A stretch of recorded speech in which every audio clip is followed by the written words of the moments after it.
So hello and welcome to the Human Anatomy and Physiology virtual lab.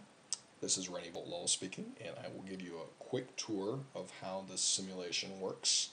Try to approximate a very similar in-class experience. Off to the left here you will see the instructions are pretty straightforward, and we try to make it so that the instructions are not necessarily necessary. Not necessarily necessary. Wow, that's pretty good. We try to make this lab very intuitive. And so the bones and accessibility buttons are right next to the instructions. So most students would go straight for the bones and just kind of experiment. So this is more an exploratory lab. Instructions are good, but we try to make it so that they can just dive right in. So you're scrolling through this wondering, okay, which bone am I supposed to use? And if you look down below, we have guided learning down there with a direction at a time. It currently says bring the skull to the articulation window. So that is the first item. They need to look for the skull.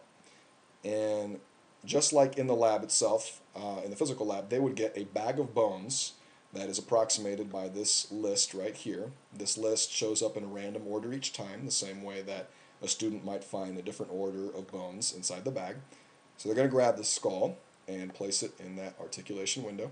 As soon as they drop it, you'll notice below that the directions update and say articulate the mandible with the skull.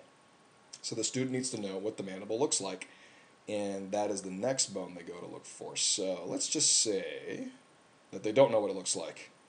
I'm going to grab what I think is the mandible. That looks good. And I'm going to drag that mandible and drop it in the... No!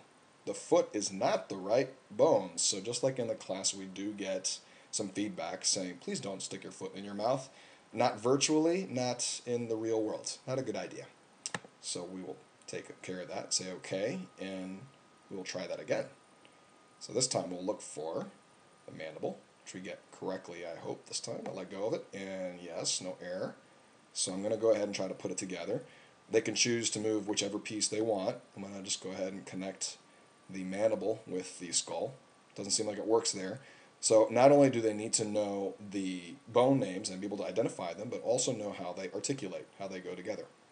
So now that that connects, and you heard my Android phone just go bing in the background, unnecessary sound effect, but why not? They connect, and you hear doom correct with the phone, and also correct down below. We are getting nice feedback that they did in fact complete the task correctly, and off to the right we get an explanation that we call the virtual professor.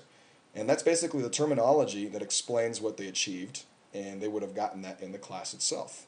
So this has been a Human Anatomy and Physiology Articulations Lab demonstration, and my name is Rene Vogt-Lowell. Thank you.